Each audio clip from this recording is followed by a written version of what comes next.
ଆଜିର କାହାଣୀ ହେଉଛି ପଳା ପଳା ପୃଥିବୀ ଫାଟିଲା।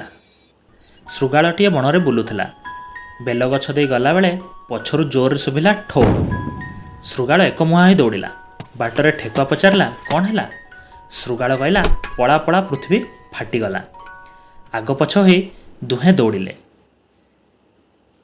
ବାଟରେ ପୁଣି ମୃଗ ପଚାରିଲା, କ'ଣ ହେଲା? ଦୁହେଁ କହିଲେ, ପଳା ପଳା ପୃଥିବୀ ଫାଟିଗଲା। ବାଟଯାକ ଯିଏ ଯାହାକୁ ଦେଖିଲା କହିଲା, ପଳା ପଳା ପୃଥିବୀ ଫାଟିଗଲା।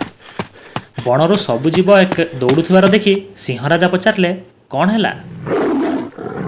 ସଭିଏଁ କହିଲେ ଏକ ସ୍ୱରରେ, ପୃଥିବୀ ଫାଟିଗଲା। ସିଂହରାଜା ବୁଝି ଜାଣିଲେ କଥାଟି ଶୃଗାଳ କହିଛି। ରାଜାଙ୍କ ସହିତ ଯିବା ପାଇଁ କେହି ରାଜି ହେଲେ ନାହିଁ। ରାଜାଙ୍କ ସହିତ କେବଳ ହାତୀ ଓ ଶୃଗାଳ ଦୁହେଁ ଗଲେ। ଦୁହେଁ ଯାଇ ବେଲଗଛ ପାଖକୁ ଗଲେ। ଦେଖିଲେ ବେଲଟାଏ ଦୁଇ ଫାଳ ହୋଇ ପଡ଼ିଛି। ସିଂହରାଜା ହସି କହିଲେ, ବେଲ ଫାଟିଲା, ପୃଥିବୀ ନାହିଁ।